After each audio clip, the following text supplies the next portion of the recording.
formal, tidak mencakup. Tapi kalau setiap orang mengatakan, ini ada harap konstitusi, karena ada ini merekayasa hukum, itu adalah cibiran masyarakat yang tidak akan pernah terhapuskan selama hidupnya.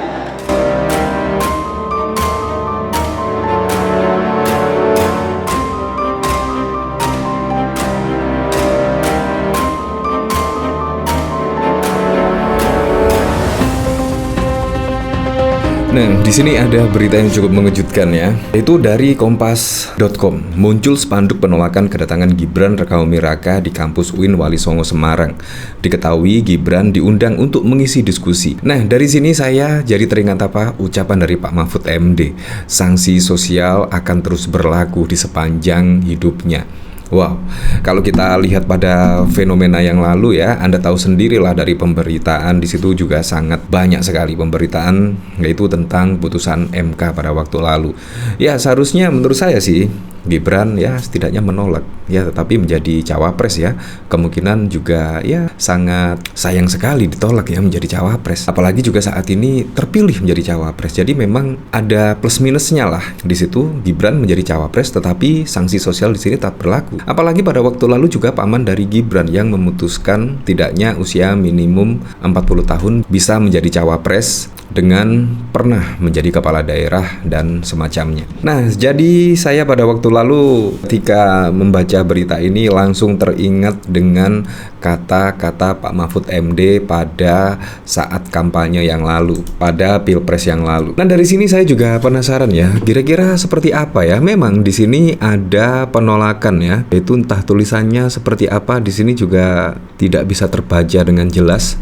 Nah, dari Kompas TV yaitu Gibran diundang diskusi di UIN Wali Songo Semarang, muncul spanduk penolakan. Nah, di sini gedung Selamat Fakultas Syariah Universitas Islam Negeri UIN Wali Songo Semarang dipenuhi dengan spanduk penolakan kedatangan Wakil Presiden terpilih 2024-2029 Gibran Rakabuming Raka. Spanduk tersebut bertuliskan anak haram konstitusi dilarang masuk dan Gibran produk gagal. Seperti diketahui, Gibran turut diundang dalam diskusi peran pemuda menjaga kondisivitas usai pemilu dalam sebuah gerakan menuju Indonesia 2045. Diskusi yang diadakan dalam rangka Disnatalis Himpunan Mahasiswa Ilmu Politik Indonesia itu rencananya digelar pada 27 Mei pada pukul 7 pagi di Gedung Teater Rektorat UIN Wali Songo Semarang. Namun hingga pukul 12 belum ada tanda-tanda kedatangan Gibran di lokasi diskusi. Kepala Bagian Tata Usaha Fakultas Syariah dan Hukum Abdul Hakim mengaku tidak mengetahui kapan spanduk tersebut dipasang.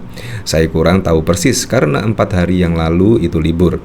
Jelas dia saat dikonfirmasi pada 27 Mei. Dia menjelaskan keberadaan spanduk tersebut baru dia ketahui setelah mendapatkan telepon dari petugas keamanan. Tadi pagi saya telepon oleh Satpam kalau saya tak apa-apa, tapi nanti pasti ada resistensi perlawanan dari pimpinan. Kita hidup tak sendirian, ujar dia. Menurutnya, protes yang dilakukan oleh mahasiswa merupakan hal yang sangat biasa selama tidak melakukan perusakan fasilitas kampus, yaitu biasa. Selama tidak merusak, saya pikir itu jadi pembelajaran kita bersamaan paparnya. Nah, dari sini yaitu apakah diskusi di sini gagal ya? Di sini memang rencananya digelar pada tanggal 27 Mei 2024 pada pukul 7 pagi, Gedung Teater Rektorat UIN Wali Songo Semarang. Namun hingga pukul 12 waktu Indonesia bagian Barat belum ada tanda-tanda kedatangan Gibran. Apakah ada penolakan tersebut akhirnya dibatalkannya, yaitu kedatangan Gibran di sini yaitu untuk mengadakan diskusi dalam rangka Disnatalis Himpunan Mahasiswa Ilmu Politik Indonesia, ya kita tidak tahu. Tetapi yang jelas ketika ada penolakan di sini yang rencananya yaitu diskusi akan diadakan pukul 7 hingga pukul 12 di sini tidak ada tanda-tanda kehadiran Gibran. Wah, berarti di sini benar ya apa kata Pak Mahfud MD pada waktu lalu. Seperti ini video dari Pak Mahfud MD.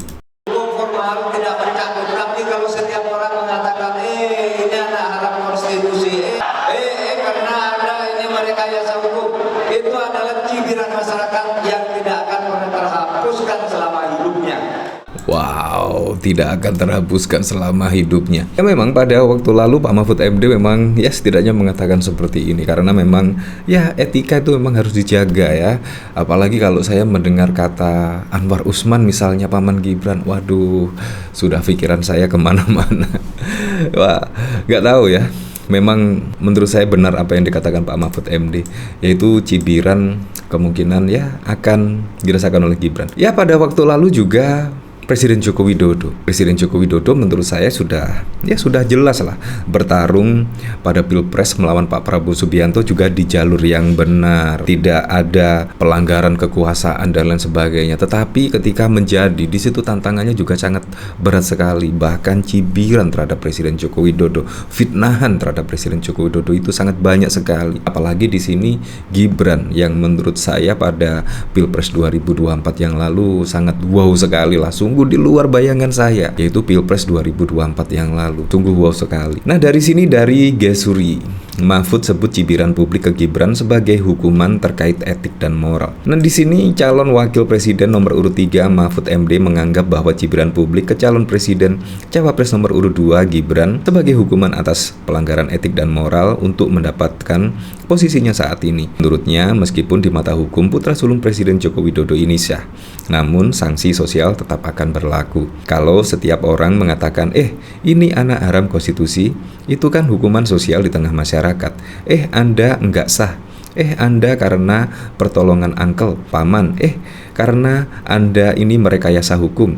Itu adalah cibiran masyarakat yang tidak akan pernah hilang seumur hidupnya, kata Mahfud dalam acara Tabrak Prof di Pos Blok Jakarta Pusat pada 7 Februari 2024 yang lalu. Mantan Ketua Mahkamah Konstitusi ini menjelaskan bahwa hukum memiliki 2 tingkatan, yakni sumber hukum yang terdiri dari moral, etika, dan agama, serta hukum formal yang tercakup dalam undang-undang.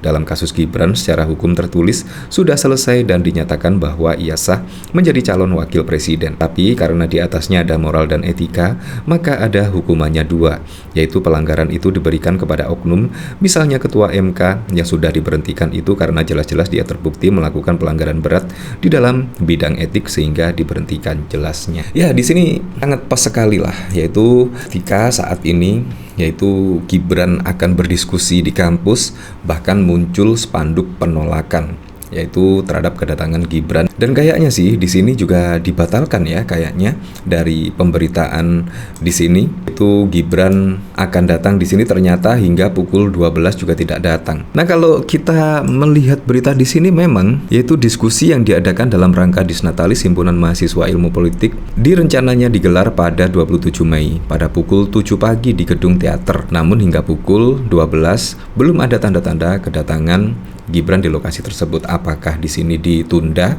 ataukah dibatalkan? Ya, kita tidak tahu. Memang belum ada konfirmasi dari pihak-pihak terkait. Ya, kalau kita flashback ke belakang pada Pilpres 2024 yang lalu, putusan dari MK khususnya di situ banyak respon dari masyarakat yang beragam, banyak pro dan kontra di kalangan masyarakat. Bahkan profesor hukum pun juga membuka suara, yaitu terkait putusan MK yang sangat kontroversial sekali. Belum lagi MK yang melanggar kode etik, dan bahkan juga Ketua KPU sudah berkali-kali melanggar kode etik, tetapi sampai saat ini juga tidak ada itu ketegasan, entah dicopot, entah dipecat, itu juga belum ada ketegasan, tetapi hanya teguran lisan, teguran keras dan lain sebagainya. Saya sangat setuju sekali dengan Hakim MK pada waktu lalu, kalau ada pelanggaran lagi sebaiknya dibuang. Bagaimana menurut Anda? Silahkan tulis di kolom komentar. Tapi saya berharaplah semoga saja di bawah kepemimpinan Pak Prabowo Gibran bisa merealisasikan semua program-program dan janji-janji kampanyenya sehingga bisa dirasakan manfaatnya langsung oleh masyarakat.